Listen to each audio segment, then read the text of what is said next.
YouTube, it's RainingCardGames, and welcome back to another episode of Yugioh Wilderness.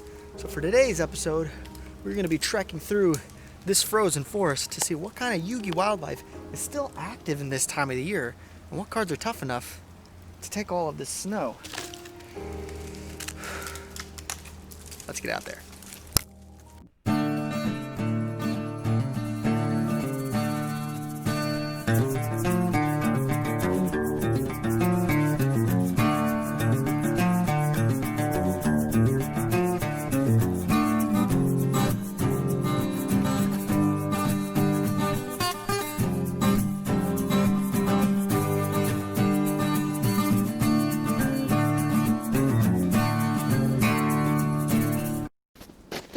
So as we trudge through the snow, we're going to have to be very attentive if we're going to find any Yugioh wildlife at this time of year. And that's because most of our insect types, reptiles, aquas, all these guys are hibernating and we won't see them until the springtime. So we're really only going to probably find some winged beasts or beast type monsters. And even then, a lot of beast type monsters are actually going to be hibernating. So if we're lucky, we may stumble upon a den, but at the same time, we may not want to wake them up because sometimes those beasts can get pretty grouchy and we don't want to get on their mean side. So we're going to be very careful when we do run into any dens. But I think with a bit of luck, we'll run into something. We just got to keep pushing on through the snow and hope we get lucky.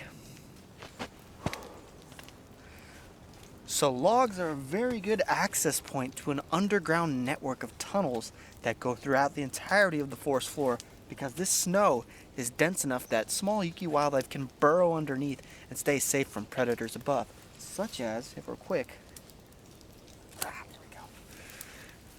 Bubonic vermin love to build these huge networks around, and they'll go around underneath the snow line and they'll forage on any plant life that's managed to, persist underneath the snow that's packed in. So it's kind of like shopping around, going to different grocery markets across their little highway network. So we're going to go put him back and let him continue on his day, scurrying about underneath the snow line.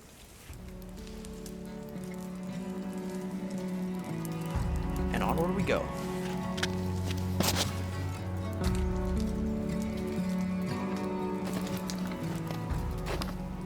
So another thing you might take note of is that we are here at about an hour or so before dusk, and that's because we are looking for some elusive Yugioh wildlife that tends to come out more towards the later hours of the day. So if we're lucky and we find the correct signs, we're going to find that monster.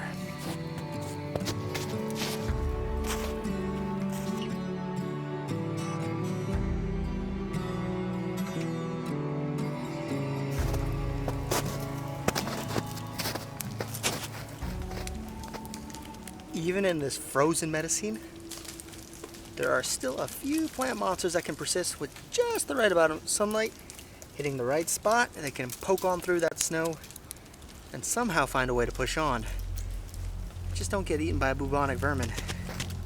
Keep trying, buddy.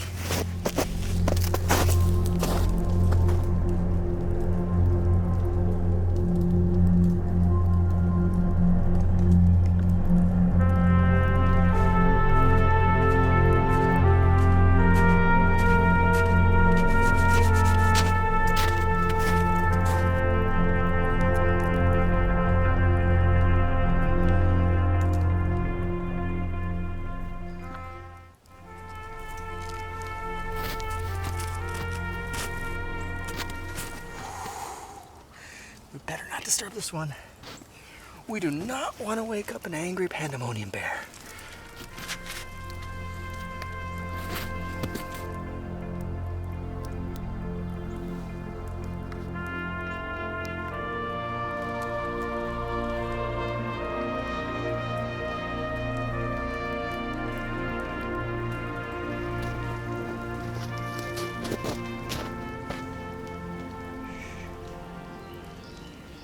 Up on the ridge. It's a silver fang.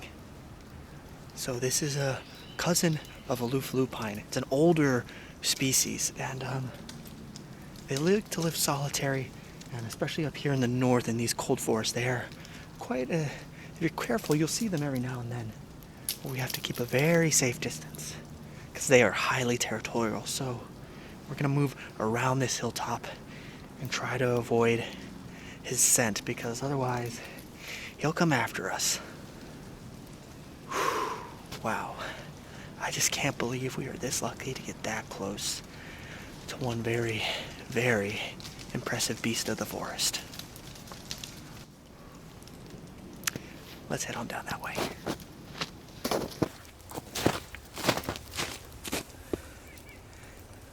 Looks like what's left of a salamander great almirage. This is a good sign because it means what we're looking for is in the vicinity. So we're gonna have to keep our eyes out for a very elusive predator. Let's move on down.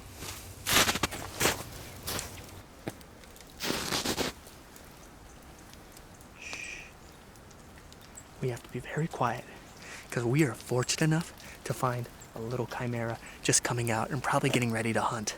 So the reason why I alluded to that we're out here in the forest about an hour or so before dusk is because they are primarily nocturnal. They'll come out and hunt at night, but occasionally they'll come out during the day or an hour or so before the sundown. And that's, a really good time for them to use their night vision. They have very good paws that they can walk across the snow with ease, chasing down stuff like salamander great almirage.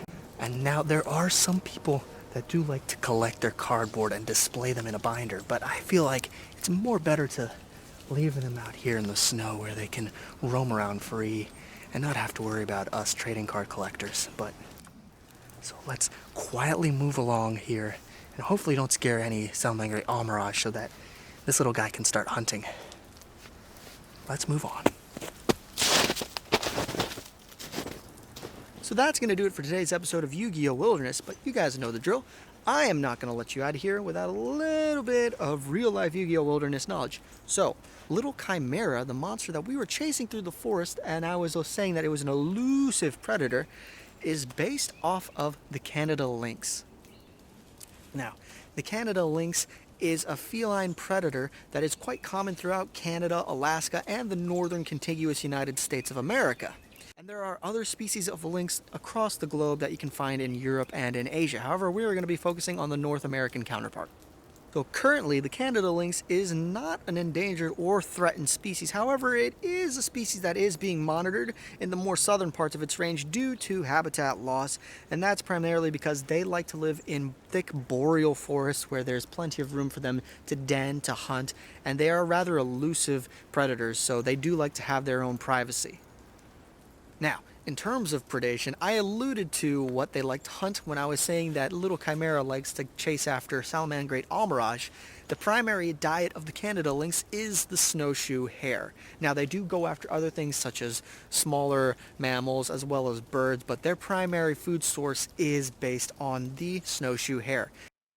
So, fun fact actually, a lot of modern ecological theories in terms of predator and prey relationships are actually based on the relationship between the snowshoe hare and the Canada lynx, and how you can see their numbers are dependent on one another. When snowshoe hare population numbers go up, so does the lynx, and then when those numbers go down, so does the lynx. And it gives you a general idea of how population analytics work in wildlife ecology. So one of the things that makes Canada lynx so well adapted to living in these frozen boreal forests is that they have such large padded and furred feet that they can easily glide across the snow when they're out hunting for snowshoe hares. But oftentimes they're not going to be constantly running and just constantly like in a marathon chasing down their prey.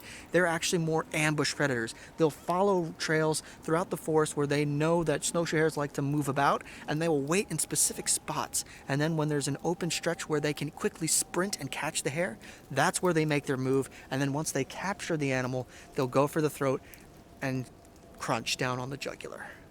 Quite gruesome, but very effective, and what makes them such great predators in these frozen forests. So in terms of threats to the Canada lynx, obviously I mentioned earlier habitat loss, and that's primarily deforestation in their southern range, because as you go into more populated areas, there's less and less forest, and therefore the species can't thrive because there's not enough room for it to properly hunt for prey items and raise a family, so on and so forth. Now, historically, they were also hunted for their fur pelts because that was sold very highly on the trade market, and that's also kind of how I alluded to, you know, people like to collect their cardboard and put them, display them. So the fur trade did affect their population numbers. However, that's not so much of a factor nowadays. And also, you have to notice the most important thing in terms of controlling their population numbers is as long as the snowshoe hare is there, the lynx should be fine. And ideally, hopefully there's also a winter to be around so that they can use that to their advantage in order to silently approach their prey instead of rustling on the leaves. But climate change is a thing. But that's going to do it for today's episode, you guys. I'm really glad you were able to tune in and enjoy the beautiful frozen forest with me. And if you're interested in learning more about the Canada Lynx, I will have links down below in the description, which you can go ahead and feel free to check on out. But as always, if you would like, comment, and subscribe, and also feel free to share this video, I would greatly appreciate it. And you know, maybe next time we may find a more warmer location to film, because it's starting to get chilly now that the sun's going down. But that's going to do it for me, you guys. I'm out of here, and I've probably got to go find myself a nice fire to warm up.